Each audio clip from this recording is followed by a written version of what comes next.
क्रांतिकारी जय भीम जय भारत सर्वांना।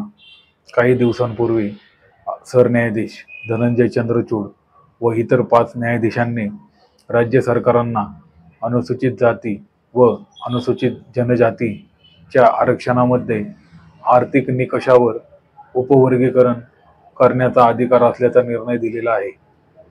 निर्णय पाहता यातील 2 निर्णयच महत्त्वाचे आहेत। बाकी न्यायाधीशांनी आपली मतं मांडलेली आहेत। यातील एक निर्णय सरन्यायाधीश धनंजय चंद्रचूड यांनी उपवर्गीकरणाचा दिलेला आहे आणि दुसरा जस्टिस BR गवई यांनी क्रीमी लेअरचा दिलेला आहे। माझ्या मते आर्थिक निकषावरती उपवर्गीकरणाचा निर्णय संविधानाच्या अनुच्छेद 46च्या विरोधात आहे। तसेच संविधानाच्या अनुच्छेद 46 सांगते की राज्य जनतेतील दुर्बल घटक आणि विशेषतः अनुसूचित जाती अनुसूचित जनजाती यांचे शैक्षणिक व आर्थिक हितसंवर्धन विशेष काळजीपूर्वक करेल आणि सामाजिक अन्याय व सर्व प्रकारचे शोषण यापासून त्यांचे रक्षण करेल।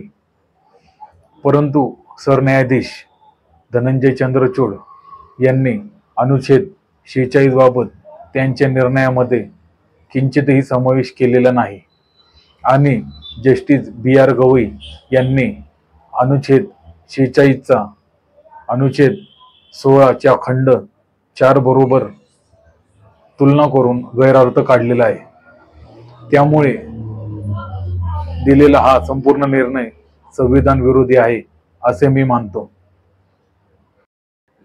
सरन्यायाधीश धनंजय चंद्रचूड लिहितात की अनुसूचित जाती व अनुसूचित जनजाती या समान जातींचा समूह नसून विविध जातींचा समूह आहे। त्याबाबत माझे सांगणे आहे की या पूर्वाग्रहाच्या क्षुद्र जाती आहे। स्वतंत्र भारतामध्ये संविधान लागू होण्याआधी चातुर्वर्णीय पद्धतीने देशाचा कारभार चालू होता। चातुर्वर्णीय पद्धतीनुसार शिक्षण घेण्याचा अधिकार फक्त ब्राह्मण, क्षत्रिय आणि किंचित प्रमाणात वैश्यांना होता, तर शूद्रांना शिक्षणाचा व शासनाचा बिलकुलही अधिकार नव्हता। त्यामुळे संविधानामध्ये दिलेले आरक्षण हे फार महत्त्वाचे आहे। अशा प्रकारे हा निर्णय संविधान विरोधी असल्यामुळे सरन्यायाधीश धनंजय चंद्रचूड व इतर 5 न्यायाधीशांवर महाभियोगाची कारवाई करण्यात यावी अशी मी मागणी करतो। क्रांतिकारी जय भीम जय भारत।